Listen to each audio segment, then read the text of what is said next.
Russia's army may soon get much bigger. Zelensky warns the Kremlin could mobilize up to 500,000 more troops after September's elections. He says Putin isn't preparing for peace, he's preparing for a longer war.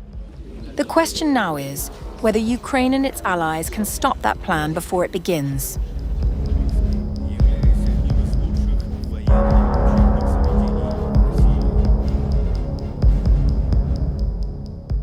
Russia could be preparing for another large-scale military mobilization to sustain its war in Ukraine, according to Ukrainian President Volodymyr Zelensky, who has warned that the Kremlin may seek to recruit between 300,000 and 500,000 additional troops after Russia's legislative elections in September.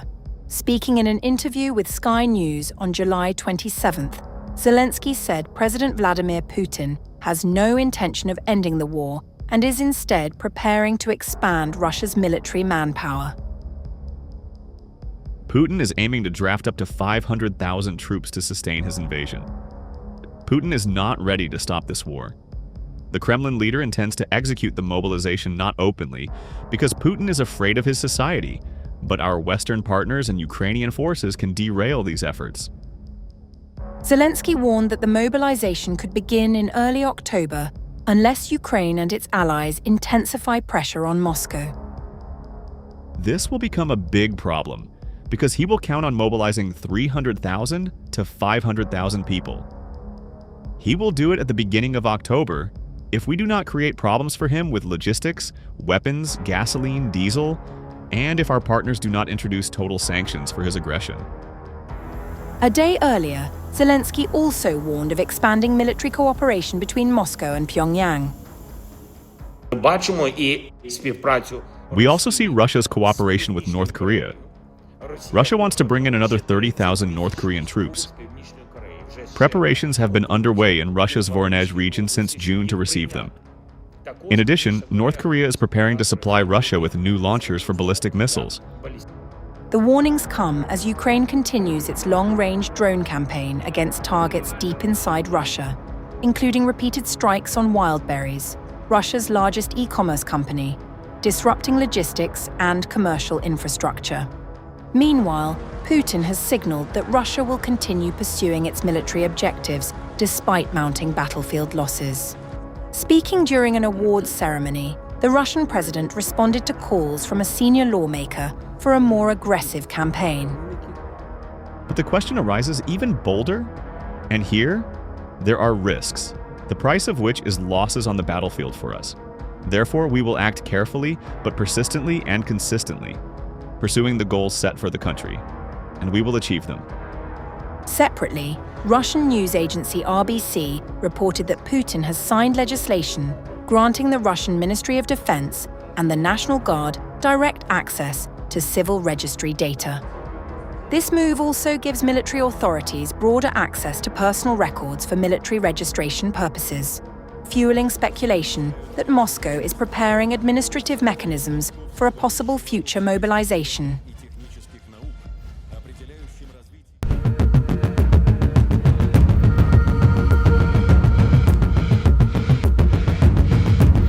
The battlefield may no longer be Russia's only source of reinforcements. Ukraine now claims Moscow is preparing to bring in 30,000 more North Korean troops, a move that could dramatically deepen one of the world's most controversial military alliances. If confirmed, it would mark a major escalation in the war and raise fresh fears that the conflict is no longer confined to Europe, but is now embroiling Asia as well. According to the Ukrainian President Volodymyr Zelensky, Russia is preparing to receive an additional 30,000 North Korean troops to fight alongside Russian forces. We also see Russia's cooperation with North Korea.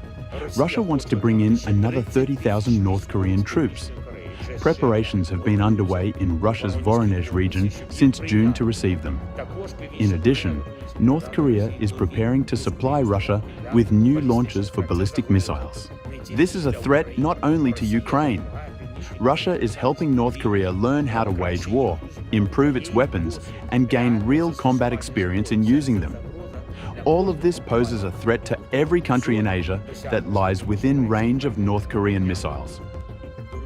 Citing the intel inputs received by his country, Zelensky claims preparations have been underway since June in Russia's Voronezh region to accommodate the new deployment.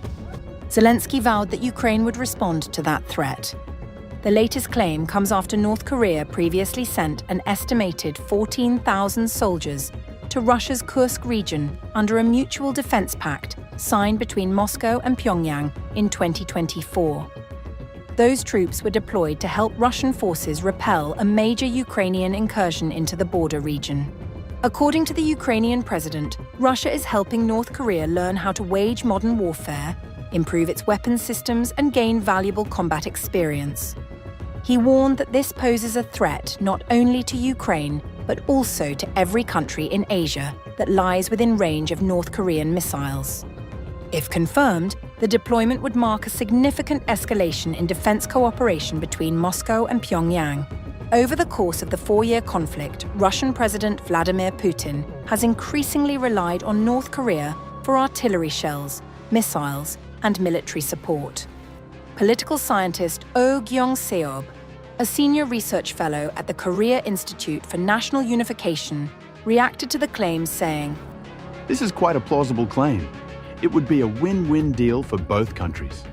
According to Oh Gyong-seob, North Korea provides Russia with a steady supply of low-cost frontline troops at a time when Moscow's pool of willing recruits has steadily declined after more than 4 years of war. In return, Pyongyang receives financial support as well as access to Russian military technology and operational experience. Current estimates suggest that North Korea already maintains around 14,000 frontline troops in support of Russia's war effort, alongside thousands of military engineers. While neither Moscow nor Pyongyang has confirmed the latest claims, the prospect of another 30,000 North Korean troops entering the conflict would represent a major expansion of their military partnership.